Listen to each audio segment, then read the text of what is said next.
Viewers, for the past few days, you have been hearing a lot about the Sengol. This is because it has been salvaged from relative obscurity by the Modi government that will place it in the Lok Sabha or the People's Chamber of the new parliament alongside the Speaker's podium. The announcement about the Sengol's long overdue rehabilitation was immediately met with predictable disapproval. Veritable Congress of the Indian left are linking the placement of the Sengol to what they call an ongoing BJP project to advance a Hindu India. A sizable section of their patrons in the opposition have even announced a strategic boycott of the function being organized to inaugurate the new parliament complex tomorrow.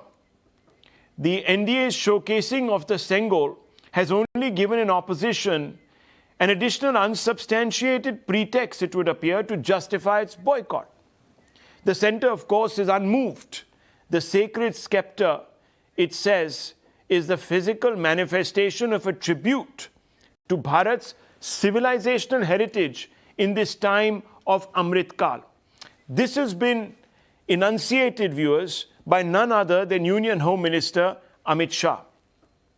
But despite the historic role this scepter has played in arguably the most significant chapter of India's modern history, the Sengol was, in a manner of speaking, scrubbed out of the national imagination. Yes, it was preserved, but in a reliquary of sorts. For 75 years prior to now, it has gathered dust in an unloved museum described as Nehru's walking stick. The Sengol's virtual exile from the mainstream was very much in line with the elaborate steps that were taken in the decades after independence by the leftist custodians of India's history to purge India of its Hindu civilizational past. All this supposedly in the name of advancing secularism. Now let's talk a little bit about the Sengol and its connection with a deliberately overlooked Bharatiyata. We have with us author Sanjeev Sanyal, who also, of course, serves in the PMEAC, but that is not a role that we are going to invoke today with him. We are going to speak to him as an author and historian. Sanjeev Sanyal, thank you very much for talking to me on the eve of an epical moment in India's history, the christening or the opening of or the inauguration rather, of a new parliament for a new Bharat. Now let's focus on the symbolism first, and then we'll expand the conversation. The ceremonial scepter, the Sengol, which was notably received by the first Prime Minister Jawaharlal Nehru as a symbol of the transfer of power from the British, will be installed near the Lok Sabha Speaker's chair in the new Parliament building. Why don't you talk us through the significance of this symbolic move?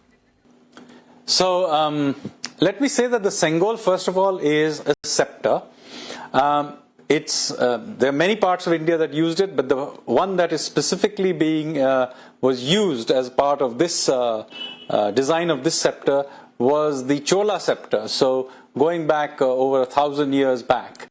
And this scepter with a Nandi on top was designed as part of the transfer of power. So it literally, when the British transferred power to the Indians, this Sengol was actually used. Now there are two parts to this. First of all, this is actually the scepter that was used in the transfer of power. So irrespective of what may think about its link to Indian history, Cholas and so on, the fact is that this is the scepter that was passed. So it is historically important, irrespective of any longer civilizational issue that you may want to have. I mean, this is the artifact that did it. So it is history in its own right. Secondly, it does invoke something that I think that is there even in the Constitution. That is, it starts with India, that is Bharat. In other words, the Republic of India as it stands today is a modern manifestation of a very ancient civilization. And I don't think even Jawaharlal Nehru has a problem with that. After all, he starts off his speech by saying, at the stroke of the midnight hour, he talks about the soul of a nation that was long suppressed. Now, clearly, the nation has, in order to have been long suppressed, had to have existed for a very long time. And the Sengol is a symbol of that civilization being re-invoked. And so, fact of the matter is, the Prime Minister Nehru did go through that ceremony of the transition. He was well aware of what the Sengol meant, and to have then later on simply relegated it to a museum as his walking stick is utterly ridiculous. You've written extensively about the Cholans. Now, talk to us about the historical significance that the Sengol held during that period, or maybe not so much historical, but perhaps dharmic value that it sort of brought out, especially in the coronation ceremonies of kings of that time. So this something like this, like a scepter, was used by several Indian dynasties. In the specific case of the Cholas, when a new ruler came to the throne and the coronation happened, the handing over of the scepter meant that he had the authority to rule. Therefore, but it was also the symbol of dharma. In other words, that there was the idea that he had to rule according to a conception of righteousness, to be just, to be fair, and so on. And of course, the symbolism that he too was taking on a longer continuity of civilization, because he wasn't sort of appearing out of thin air. So this transfer of the Sengol from ruler to ruler also symbolized a certain continuity, which of course was what was being symbolized in the one that was done in 1947, that yes, there is a transfer of power, but there is also the idea of continuity from a much longer history. Now, its edification and rehabilitation by the Modi government, perhaps you know, has been communalized, because there are some political leaders who've come out and said this is an attempt to enforce the long-standing Hindutva agenda, and this time upon a secular space like Parliament. How do you react to this? First of all, the Sengol was used in the transfer of powers. We can't wipe that history out, irrespective of what your views may be. The fact of the matter is, this is the scepter that was used at the transfer of power from the British to the new dispensation that was taking power, and effectively transferring power back to the people of India. So I think that is already historically true. So, and this particular Sengol was used for it. So, irrespective of what you may think about its links to Hindu ideas, the fact of the matter is that the Sengol is of value irrespective. Secondly, you cannot deny the fact that India, in an Indian civilization, has a strongly Hindu sort of basis. I mean, 80% of the population is Hindu. In fact, it was 85% at the time of independence. So to simply ignore our civilizational roots makes no sense. This is not to suggest that other groups do not have a stake in India. They certainly do.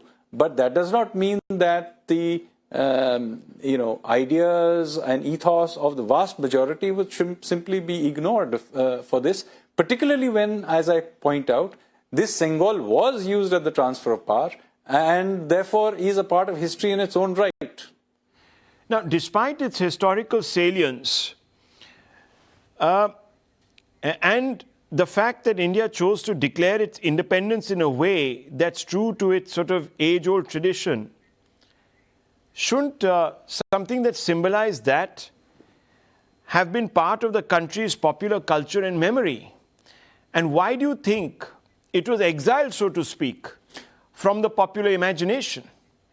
Well, I personally don't know what Pandit Nehru's personal views on the matter was, because he did, after all, accept going through the ceremony, and he did accept the Sengol on behalf of the people of India.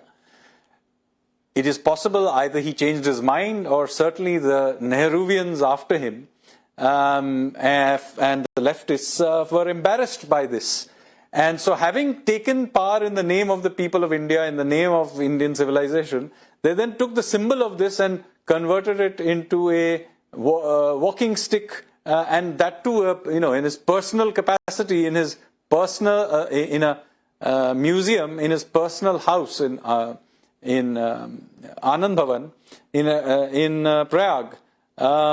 It's just ridiculous because after all, for whatever it is worth, this Sengol did not belong to Pandit Nehru. It belonged to the people of India. After all, the transfer of power was not from Mountbatten to Nehru. The transfer of power was from the British monarchy to the people of India. So to have left it languishing there as a walking stick, I think is an absolute insult to the people of India. And to have rescued it from this obscurity and to put it back where it belongs, is absolutely correct. I am totally in favor of this. Okay, but the exile of the scepter may not have been out of character with the larger purge that we have witnessed and now we sort of know about of Hindu, India's Hindu ethos from the tapestry really of our history, even our lexicography. No, this was done systematically. I mean, you can see that in multiple ways. Whether it's the way our textbooks are set up, the language used that we were expected to use in official documents, and so on and so forth. Ironically, this may not have entirely been, as I said, purely a Nehruvian project, because what happens here is that the Nehruvians, having pushed out other branches of the freedom struggle, the revolutionaries, the non-Nehruvian branches of the Congress, they needed actually to have allies. And one of the interesting things that happens after independence is that one of the allies they take on board is the old collaborationist class, which had collaborated with the British. And interestingly, much of the Indian elite post-independence, whether it's the intellectual elite or the bureaucratic elite and so on, are actually those who had collaborated with the British. And the idea of an older India embarrassed them, because if India had existed in the longer history, then effectively they were collaborators and consequently traitors. So there was a significant section of the Indian intellectual elite which was very keen that there is no earlier India before 1947, because in that sense they could then claim that, look, since there was no India before 1947, we could not have been a traitor class. So in many ways, much of what you are seeing is a whitewashing of this collaborator class, which slowly came to become kind of the allies of the Nehruvians and took over the space. Now, let me be a little cynical and ask you this question point blank. Do you believe that the decision to bring the scepter back from relative obscurity is a masterstroke, a political masterstroke on part of the NDA to embarrass the Congress that has decided to boycott the inauguration of the new parliament? Is there a political dimension to this? Well, I mean, I don't know how to answer that question. And my own view of the matter is that, look, this new parliament has not been built for a particular party or even a particular prime minister. After all, the old parliament was built by the British, who were occupying our country. So, I mean, then we shouldn't have been using that parliament as well, because it symbolizes some colonial occupation of India. So, fact of the matter is, there were very practical reasons why this new parliament is being built. We all know the fact that there was not enough space. The old building was falling apart. There was no proper air conditioning, or proper electrical cables couldn't be put through, and so it was not fit for purpose. We needed a new building. The previous speaker, Ms. Meera Kumari had made this statement. Many of the opposition leaders who are now opposed to the new parliament were actually at that point in time arguing for it. So, it makes no sense not to participate in the opening of a new parliament just because you may have some political points to score against the current dispensation, because after all, this parliament is not being built for the current dispensation. This will be around for 100 years, maybe 200 years. And so it is something that belongs to all the people of India, not just the politicians, by the way. It belongs to all the people of India. And I think somebody needs to it makes every sense to participate in the opening of such a building. Okay, so let's just quickly come back to the Sengol. Are you saying, therefore, then, if you look at it from a larger perspective, that the restoration of the Sengol is entirely divorced from any communal agenda, or perhaps even a tangential political one? Well, anything can be politicized, but the fact of the matter is, as I said, there is an explicit understanding that modern India is a manifestation of an old civilization. I don't think anybody seriously contests this. This is there right in the first line of the Constitution. India, that is Bharat. That's what it means. And Babasaheb Ambedkar, during the Constituent Assembly, clarified why he used certain kinds of language. And India is not just a union of states, who just happen to have come together. So that is very clearly laid out in all the Constituent Assembly debates, and it is clearly there in the Constitution. Now, a manifestation of this continuity of India as a civilization, and modern India and the Republic being a manifestation of that, a modern manifestation of that ancient nation, is of course the Sengol.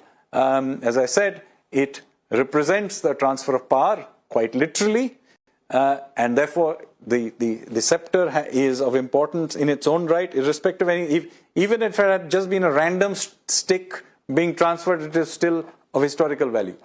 Now, the particular design, the rituals that went around it were of course taken from the Cholas. So that is again not done lightly. It was done because it was understood that there was this old link back to ancient civilization. So all of this, by the way, were very well understood by those who, the first generation those who built modern India. And therefore, and by the way, this current dispensation was not in power at that time. The current Prime Minister was not there at that time. They all participated in all these events. They are the ones who put this language together. And I think those who are opposed to this must understand that the current dispensation is also not doing it necessarily for today. This is a part of the rededication of national symbols to the nation as we continue into the future. Many thanks for your time, Sanjeev Sanyal. Thank you for speaking to Times Now. Thank you for speaking to me on the eve of the inauguration of India's new parliament. It will be an epical moment, and Sanjeev Sanyal will also join us tomorrow to comment really on the significance of the occasion. Thank you very much.